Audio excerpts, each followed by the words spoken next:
Assalamu alaykum, hörmətli kuzatuvchilarimiz, Bağat Aka Avtosavdo kanalının abunəçiləri.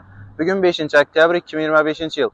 Növbətdəki savdamız avtomat korobka Cobalt avtomobili oldu. 2022-ci ildə işləb çıxarılğan 45.000 km yol basqan metan qazları qoyulğan təyyar avtomobilimizdir.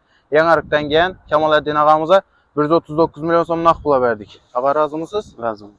Tilək istəkləriniz olsa? Bağat Aka Avtosavdo Ahmet Gələvərinlə azan narxlarda avtomobillər xarid qılınır. Rəhmət daha yaxşı diləklər üçün iznə bunların yaxşı maşınların bəri oturuş nəsib qılsın. Yaxşı günlər də edək.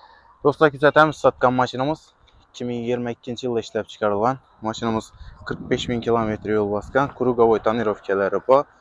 Ruxsatnamaları, ruxsat müddəti bayadır. Həli 10 ay. Təyyar xalatdək Cobaltımız yanarıqa getdi əziz yurttaşlar. 139 milyon som nağd pul oldu. Gələ şimdi zorsenalada maşınlarımız köp. Beymala gəlib arzdan gəliş soda qılıb gitsəyizə olar.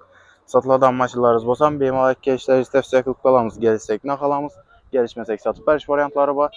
Salonumuza gəlsəyizdən meşləri işlədən bitədi dostlar.